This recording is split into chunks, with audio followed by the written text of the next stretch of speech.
Olá, boa noite. Foi adiada esta manhã a primeira audiência de instrução na Justiça do homem que ficou conhecido como Bruxo de Iranduba. Ele foi preso no ano passado acusado de estuprar adolescentes aliciadas para participar de rituais satânicos. A audiência, que agora só deve ocorrer na semana que vem, foi adiada porque o acusado, que continua preso, não compareceu. O motivo? Faltou uma viatura para levar o réu do Centro de Detenção Provisória em Manaus para o fórum do município de Iranduba. Ao todo, 14 pessoas foram intimadas pela Justiça para serem ouvidas esta manhã no fórum do município de Iranduba, na região metropolitana de Manaus. 4 delas eram adolescentes que alegam terem sido vítimas do auxiliar de obras Renato Reis Fragata, de 30 anos. Renato foi preso em dezembro do ano passado no município de Parintins, acusado de aliciar quase 70 meninas.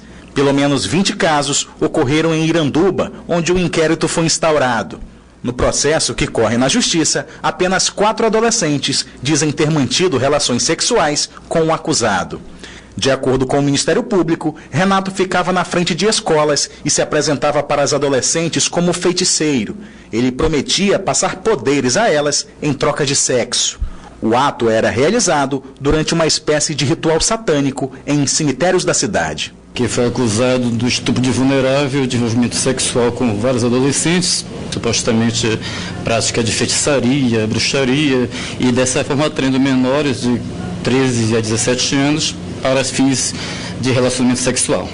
A audiência com as vítimas, testemunhas e o acusado estava marcada para as 9 horas da manhã, mas o juiz da primeira vara de Iranduba convocou a imprensa e informou o adiamento. O motivo? O acusado não pôde comparecer, porque o presídio onde Renato está preso não dispunha de uma viatura para levar o acusado até o local da audiência. A audiência estava marcada para as 9 horas, mas infelizmente o acusado está no CDP, na capital, e o CDP até o presente momento, são 10 horas da manhã, o CDP ainda não conduziu o acusado até este fórum. De acordo com o promotor de justiça, essa não é a primeira vez que uma audiência precisou ser adiada por este motivo. Essa situação nós nos obrigamos semana passada a transferir, acredito que 2 ou 3 audiências por conta disso, por conta de presos que não foram trazidos a Iranduba por conta da suposta deficiência de viaturas para tal finalidade.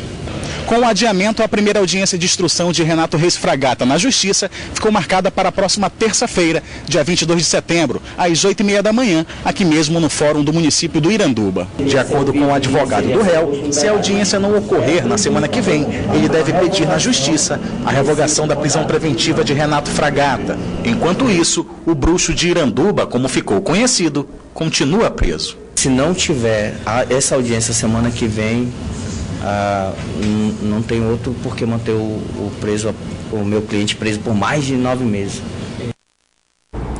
Por meio de nota, a Secretaria de Estado de Administração Penitenciária informou que o problema na logística foi ocasionado pela alta demanda que existe no sistema prisional na capital, que na última semana não permitiu o deslocamento de viaturas. Ainda de acordo com a SEAP, os diretores das unidades têm sido orientados para que programem com antecedência o transporte e escolta dos presos que têm audiências marcadas em municípios da região metropolitana. Uma grande quantidade de celulares e outros eletroeletrônicos, além de drogas e armas artesanais, foram apreendidos na manhã de hoje durante uma revista realizada na unidade prisional do Puraquequara, na capital. A revista na unidade prisional do Puraquequara começou ainda na madrugada. Essas imagens gravadas de dentro da unidade mostram os presos sendo retirados das celas e depois já no pátio. A vistoria foi acompanhada por mais de 140 policiais do batalhão de choque e foi realizada em 8 alas do presídio. Ali dentro existia informações de que a polícia não entraria de forma nenhuma. E o Estado provou que ele é competente, sim senhor, de fazer isso daí bem feito, onde não houve, graças a Deus, nenhum tipo de problema, né? A Polícia Militar realizou a sua missão a contento, com o apoio da própria Secretaria, e isso foi muito produtivo. Bebedouros, cadeiras e outros objetos usados pelos detentos foram analisados pela polícia. Em nenhum dos objetos foram encontrados irregularidades. Já na parte de dentro das celas, segundo a Secretaria de Estado de Administração Penitenciária, foram apreendidos 600 gramas de maconha do tipo skunk, 60 trouxas de cocaína e 86 aparelhos celulares, além de dezenas de estoques, como são chamadas as armas artesanais. Atualmente, 1.109 detentos cumprem pena na unidade prisional do Puraquequara, que há mais de 2 anos não passava por uma revista como essa. Por meio de nota, a Secretaria de Administração Penitenciária informou que vai abrir uma sindicância para apurar possível facilitação de agentes penitenciários na entrada de todo esse material não autorizado. 9 quilos de drogas foram apreendidos pela Polícia Civil em um apartamento no conjunto Viver Melhor, na zona norte da capital. E todo esse entorpecente estava sob os cuidados de um jovem de 18 anos. Cocaína, pasta base, maconha e até do tipo skunk. 9 quilos de drogas apreendidas pela Polícia Civil na tarde de segunda-feira. Há um mês, João Ribeiro de Almeida Neto, de 18 anos, vinha sendo investigado. Foi com ele que a polícia encontrou toda essa quantidade de entorpecentes. Acreditamos que ele foi recrutado recentemente por tráfico.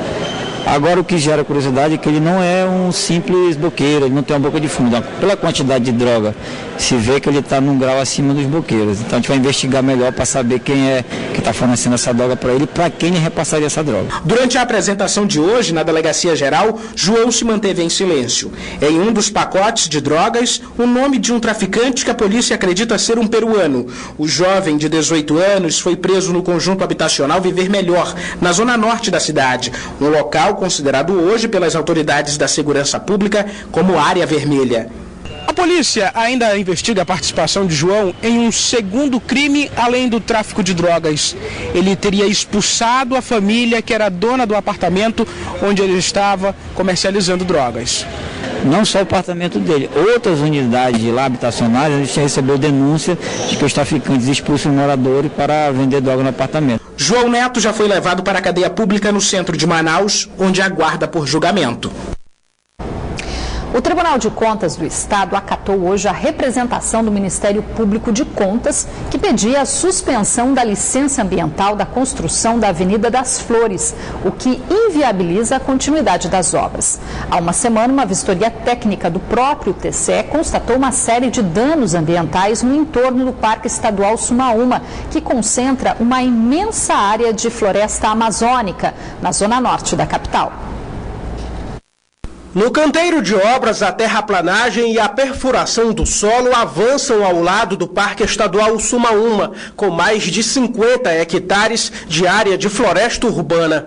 Foi na construção desse trecho da Avenida das Flores que o Departamento de Auditoria Ambiental e o Controle Externo de Obras Públicas do Tribunal de Contas do Estado constataram uma série de irregularidades que ameaçam o meio ambiente. Segundo o relatório, as irregularidades ferem a legislação ambiental, inclusive do Sistema Nacional de Unidades de Conservação.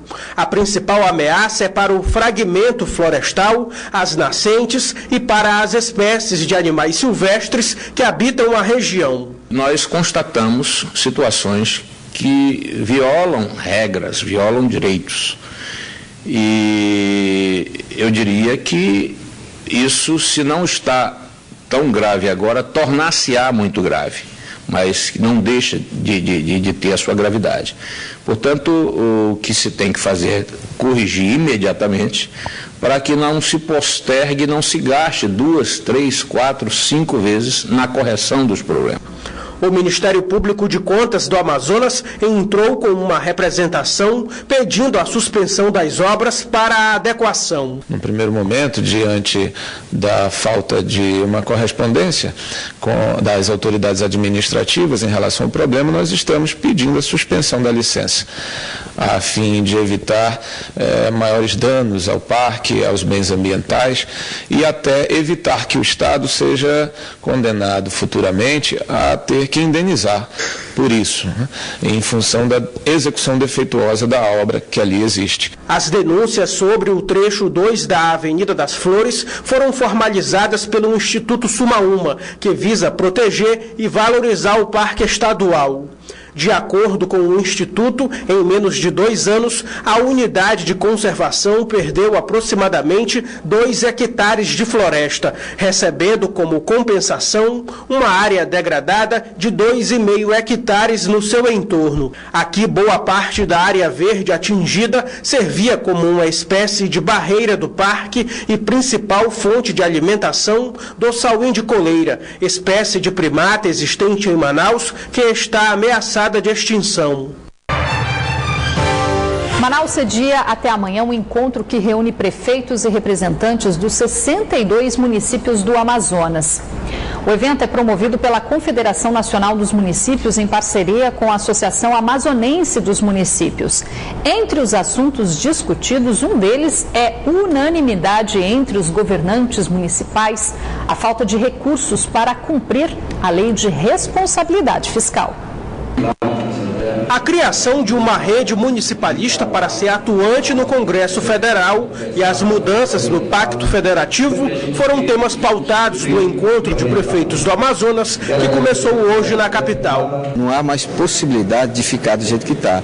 Hoje, todos os tributos fiscais que arrecada no Brasil, 59, mais ou menos, por cento fica no governo federal. 24% vai para o Estado e só 18% é distribuído a todos os municípios, que são mais de 5 mil. Então é muito pouco. Então o que nós estamos criando essa rede, criando esse movimento para a gente discutir um novo pacto federativo no Brasil. Mas os temas que ganharam destaque na reunião estão relacionados diretamente à crise econômica que o país atravessa. Segundo os prefeitos, a falta de recursos tem prejudicado até o cumprimento da lei de responsabilidade fiscal. As dificuldades são imensas. Os prefeitos, todos do país, estão com muita dificuldade, porque nós estamos vivendo um recurso a menor do que 2014, com uma infração de 2015, com uma folha de pagamento de 2015. Eu te afirmo que muitas das prefeituras não sabem mais como fazer, porque nós temos uma lei de responsabilidade fiscal que somos obrigados a cumprir, que o município não pode pagar mais do que 51, alguma coisa com folha. Ao mesmo tempo, existe uma lei que diz que nós não podemos gastar menos do que 60% com o professor, e nós não sabemos qual é a lei que nesse momento nós devemos cumprir, porque não temos recurso. De acordo com a prefeita de Benjamin Constant, no município o jeito também foi cortar gastos para compensar a queda na arrecadação. Nós adotamos assim o corte de horas extras, suspendemos viagens, pagamentos de diárias, de passagens, mas a gente sabe que isso tudo não está sendo suficiente. Problemas nos setores da assistência social, saúde e educação foram ainda relatados pelos prefeitos. O governo do estado como um todo tem tido compromisso em apoiar os municípios naquilo que é possível, porque essa crise atinge ao estado e atinge os municípios de forma muito pesada. Quando o município fala que a sua arrecadação caiu, ela é um reflexo também da queda da arrecadação do estado, porque grande parte dos recursos são compartilhados entre estados e municípios. O Fundeb, por exemplo, é uma grande cesta de arrecadação de tributos, impostos, na sua maioria estaduais e municipais. Quando a arrecadação do estado cai e a arrecadação do município cai, acaba afetando, por exemplo, o Fundeb, e isso traz uma série de problemas, porque os serviços são continuados, ou seja, a necessidade da educação ela tem um prazo contínuo de execução durante o ano. E isso é uma parceria que a gente precisa enxergar agora. Temos os problemas, quais são os desafios em conjunto e de que forma podemos resolver.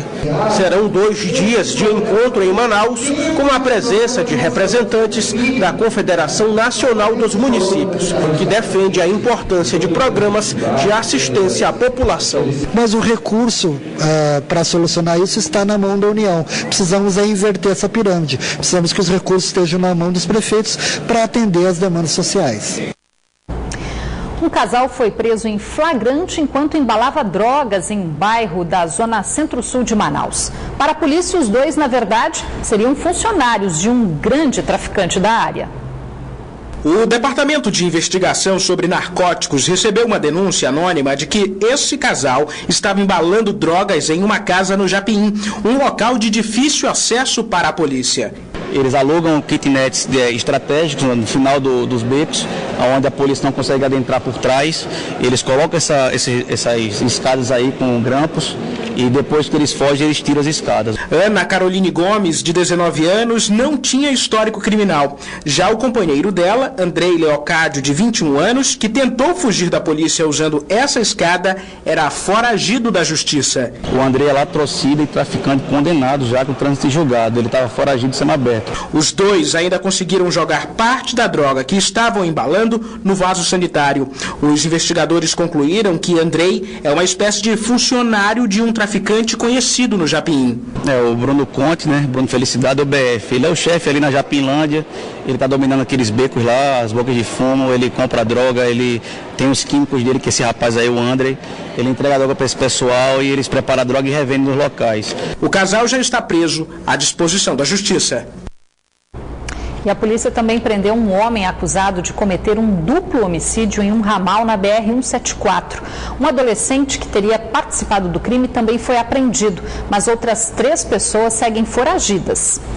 O duplo homicídio teria sido motivado por uma intriga entre as vítimas e um dos acusados. A briga entre eles era por causa da passagem de pessoas por dentro do terreno das vítimas. Em depoimento, José Raimundo de Souza Moreira, de 27 anos, revelou detalhes do duplo homicídio praticado por ele, o irmão e outros 3 comparsas. No dia do crime, os 5 suspeitos estavam ingerindo bebida alcoólica e decidiram ir à casa das vítimas para cometer o crime. Wagner de Souza foi atingido por 22 facadas e morreu na porta de casa.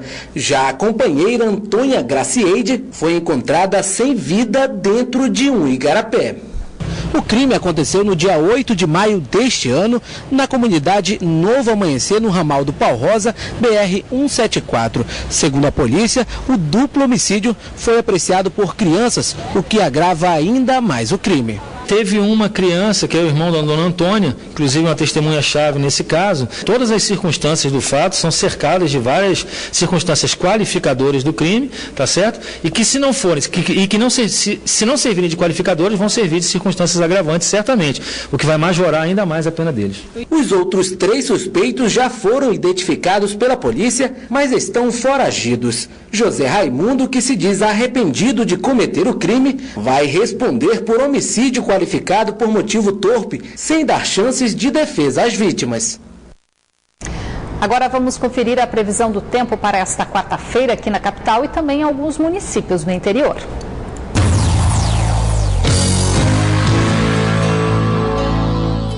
Em Altazes, a previsão é de sol entre nuvens, com chance de chuva fraca. As temperaturas variam entre 27 e 34 graus. Em Manicoré, o tempo fica nublado, mínima de 23 e a máxima pode chegar aos 38 graus.